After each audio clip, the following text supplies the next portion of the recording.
Okay, it's October 24th here on a Wednesday. We are at Canter's Deli here. I'm here with Shay from the band Never Liked the Movies. Never Liked the Movies, yeah. And we're just going to kind of do a little quick interview here with her and see how things are going. And first of all, thanks for coming out. Of course. And everything. Thank you for having me. Kind of having a little trouble with the voice, so hopefully everything... Yeah, I just got over the flu, so I'm just going to stick with my tea for the next couple days and see how it goes. Alrighty. Well, just simple questions here. I mean, basically, how the name came about, Never Liked the Movies. Oh, it's actually a really funny story. Okay, so I actually started this band in 2010, I think. 2009 or 2000. I think it was 2010.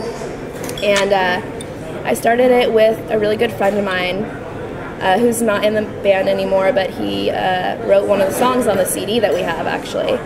But anyways, we were going back and forth, you know, before we even put the band together, of like names. We have this, I still have it to this day, like this notebook, an entire like 2 pages of different band names that we liked, and we would like circle or like put a star next to our favorite ones.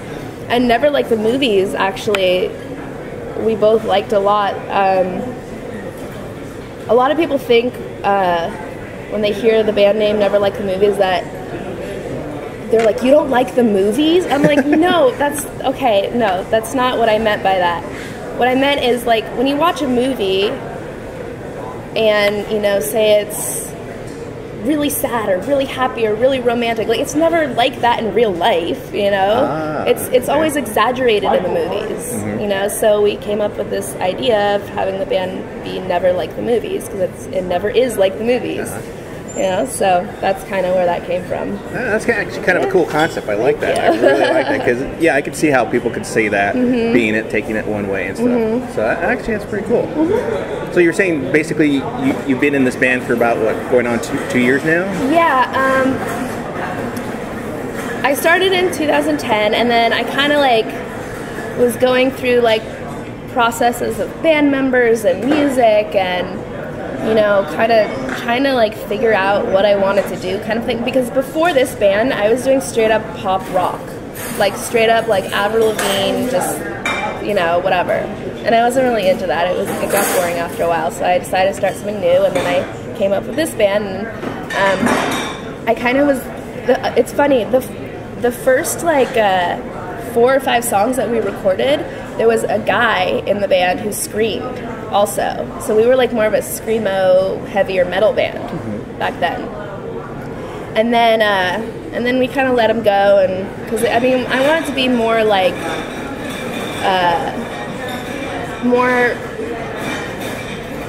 I wanted the music to be able to reach like a broader range of people, you know, and not just like people that like metal or like screaming. You know, so I took out the screaming, and I was like, okay, I'm just gonna sing, and, you know, I kind of have a poppy-ish voice still, so on top of the heavier music, it made sense to me. So, I started off with 6 members. Really? Yeah. It was me, a screamer, 2 guitar players, bass, and drums. Wow. Yeah. That's a full stage. Yeah. And then I let the screamer guy go, and then I don't know. This is where I am now. Yeah. So actually, you only have the 1 guitarist, right? Yeah. So so you basically Jason, cut down. he does like everything. He's good. He is good. He's very good. Yeah, he is very good. I'm very impressed. Like I said when I saw that show. So he's got talent. Yep, he does. Growing up, what were some of your influences? I mean, being a female, singer. I mean, not necessarily it's always female singers. I mean, who did you kind of idolize growing up? It's funny. I actually didn't really idolize a lot of female singers growing up. I idolized a lot of, well, obviously I was, you know, born and raised in the 80s and stuff like that, so I listened to a lot of like 80s hair metal stuff growing up, and I did like Joan Jett though, but she's kind of a badass, so. Yeah, she is. I don't know. I don't know, I liked a lot of Megadeth. The Misfits, I started getting into the Misfits when I was like in middle school. and I started getting really into punk and stuff like that, like from probably like 6th or 7th grade all the way through high school. I was really big into punk, and then I don't know, after that I got into like heavier metal stuff. I don't know, I've been around a lot of different music growing up, so I've had influences in everything. And I also think that as a musician and as a singer, you shouldn't really, what's the word I'm looking for? Well, I don't know. Kind of be more well-rounded? Yeah, you know, just listen to everything. Don't just, you know, if you're in a rock band, don't just listen to rock music, you know? I mean, I listen to classical music, I listen to opera, I listen to musicals, I listen to everything, like everything under the sun. If it's good, if it makes me like move or makes me feel some sort of emotion, I like it. That's good. See, a lot of people don't think that it seems like at times, because they're saying, oh, I got to listen to that, or you don't have to. I mean, you can pick up probably different things. Like you're saying opera, you can pick up a certain tone or anything that you like and turn it into something like rock or anything. Yep. So, I mean, you should be, more people should be like that. They should be, yeah. Did you just feel like you were a singer, or did you toy with any instruments as you were coming along? I did, actually. I played violin, I played cello, I played piano. I tried to play guitar a little bit, but my fingers hurt too much, so I quit. And also, when I was young, my dad was in the music industry also. He was a business manager for some pretty well-known bands back in the 80s, so I was always around music. Oh, yeah. You know, since I was 2 years old, I was around bands and music, and so, yeah. Oh, very cool. Very cool. Okay. Like, we kind of talked a little bit off of air here on the interview and stuff like that, but I was going to say, what have been like your most memorable shows that you've done so far? I can never forget my first show at the Whiskey. That was amazing. Literally, the whole place was packed. The Whiskey asked us to come back like a week later because they just, it was awesome. It was so much fun. The second show that is probably my favorite was the Rock Stars and Pinups show, or Rock Stars and Pinups 3, I guess, with Eva Love. That was really fun too. I like the whole theme of it a lot. Yeah, it was really cool because, like I was saying, that's where I first caught you guys. Yeah, and I think it's fun. Like, you know, I mean, people go to shows and, you know, concerts all the time. I feel like it gets boring after a while, but if there's like a theme to it every once in a while, you're like, oh, you know, this is different. You know. Yeah, it's a different mood. Yeah, it was really fun. Yeah. Very cool. Very cool. Okay, there's going to be a little flip side to that question, stuff like that. Most memorable. What was your least most memorable moment, or maybe embarrassing moment that you ever had on stage? I've had a lot of least memorable moments, mostly because I drink too much, and then I get on stage and I don't remember anything on stage. That's happened quite a few times. I'm trying to remember the first time that happened.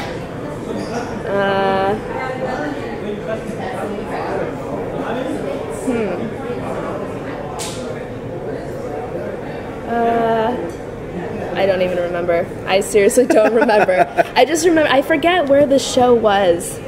I think it might have been at the Roxy also.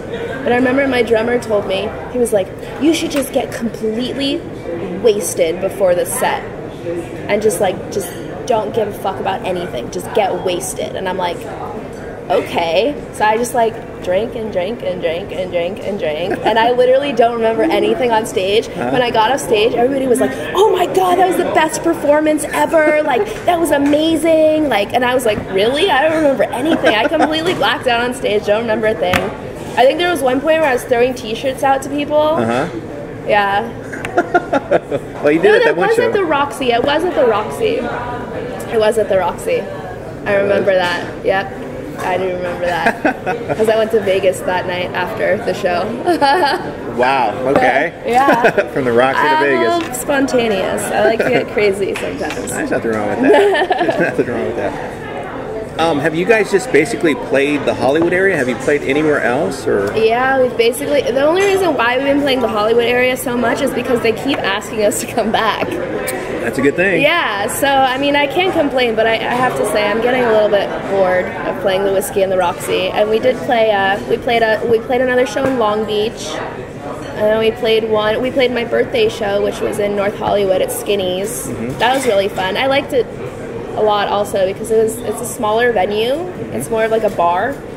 So it's more intimate, and like, you know, the people that came to see us, they were like right there in front of me, and I loved that. I love smaller venues. I love more intimate, like you can interact with them easier. So yeah, that was fun. If you had your choice or had one wish or anything like that, who would probably be somebody you would really love to work with, like for a song or an album? Who would you like to work with?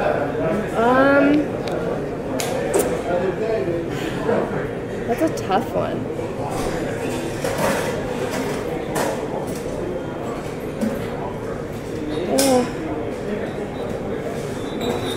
Does it have to be in this genre that I'm doing? Okay, well, anybody, as long as they're still kicking. So I have, okay, all right. I have this like kind of hidden, like soulful, jazzy side to me that I don't really sing like that often because I'm embarrassed. But if she were still alive, I would say Etta James. She's honestly like one of my biggest idols. Nice. Ever. But the person who is alive, I would say probably like Adele or somebody.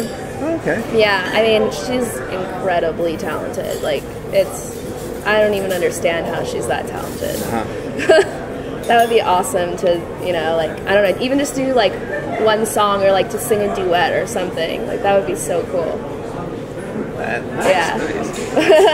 Well, back when I was kind of growing up too, how you're saying about all the 80s and everything like that, so how things have changed, actually, I've also seen it in Hollywood. Since, you know, there's no more record stores or anything, how do you go about trying to get yourself heard, you know, nowadays and everything? We do a lot of like online radio stuff. We were on this website for a while called Jango. Not a lot of people have heard about it, but it's funny because around the world, people have heard about it. I think we have like almost 5,000 fans on that website. Nice. Yeah, it's crazy. And so we do it that way. We also have like our Reverb Nation and stuff, so people, you know, they stumble upon it or, you know. And then, you know, we just promote on our Facebook and say like, oh, you know, check out our stuff on iTunes or check out our stuff on Reverb Nation or whatever. Yeah, because it's actually pretty tough. Even though you have the internet and you have wide access, people still kind of have to find you. Yeah. So that's pretty tough. So it makes sense. But I'm actually in the process of making like an actual website for us. It's gonna be, I think it's gonna be neverlikethemovies.com. I just started building it today. So hopefully I'm going to be able to like shut down all those other websites and just have everybody go to one website, you know, because I feel like we have like 30 websites out there and I can't keep track of all of them all the time. Yeah, it's tough. I mean, it's good to kind of keep them kind of aware, but try to keep pushing them. Yeah. Those are the avenues I always try to push, you know, the little streets to get to the main one. Yeah. So yeah, I can see that.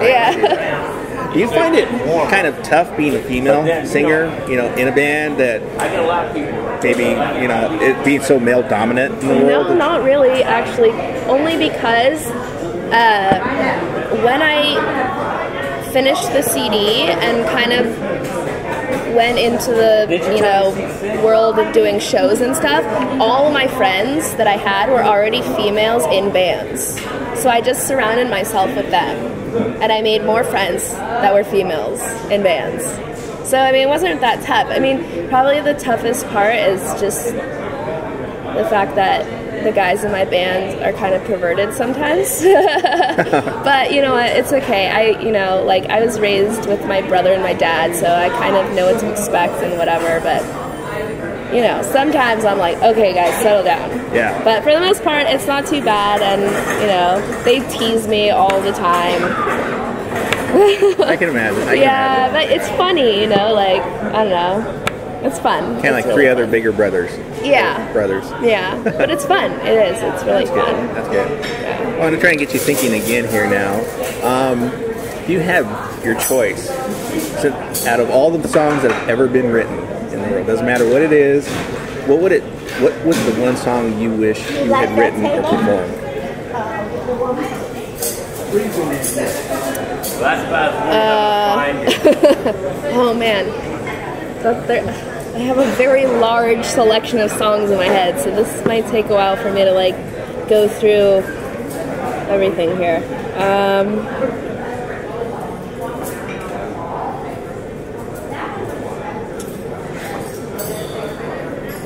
Man. That's not tough. I always get people on this one. Yeah. That was a really tough one.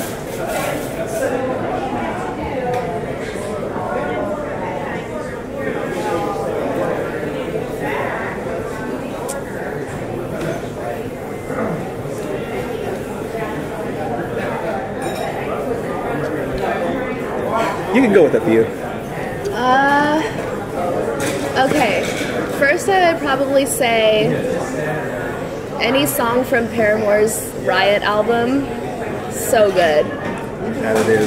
That's such a good CD. I can't even. Yeah, that CD is amazing. I just wish that they would like, hello, can you like come out with another CD now? It's been like how many years? Yeah. But yeah, anything from that CD I think is amazing. Okay, this is super old school. But basically, Peter Frampton's "Baby I Love Your Way." I know it's so old school, but I actually like knew him when I was a kid. He was one of my dad's clients, so I used to hang out with him all the time when I was younger. Yeah. And I just, I remember him telling me stories about how he wrote that song in like 4 minutes or something like that. Whoa. Or it was like, no, it wasn't 4 minutes. I think it was like, I don't know, like 12 minutes or something like that. But on the beach. And he wrote like the whole thing on the beach. That's amazing. In no time. Like and that. And it's such a huge hit. Yeah. Like that's amazing. Yes. Yeah, so I wish I could do that. That is, wow, yeah. I'm sure a lot of people would. Yeah. But yeah, that Paramore album, right? That's pretty epic. Yeah. Pretty epic. Well, explain, in fact, this Saturday you guys have a show, and it sounds like a pretty cool gig. I mean, you want to explain a little bit of it? Yes, it's going to be a Halloween bash with bands and costume contests and alcohol. It's at the Whiskey. I think the whole show starts at around, I think like 7 or 8. We go on at 11:30, I believe. So, but we're closing the show, and then after our set at the very end, we're gonna do the costume contest. And then first place is gonna win $50. Second place is gonna win a bottle of tequila, and third place is gonna win just some band merch and whatever. And yeah. It's going to be really fun. I'm super excited to see all these costumes. It's going to be exciting. Yeah. It sounds like it's going to be a good show and everything like I'm that. excited. So,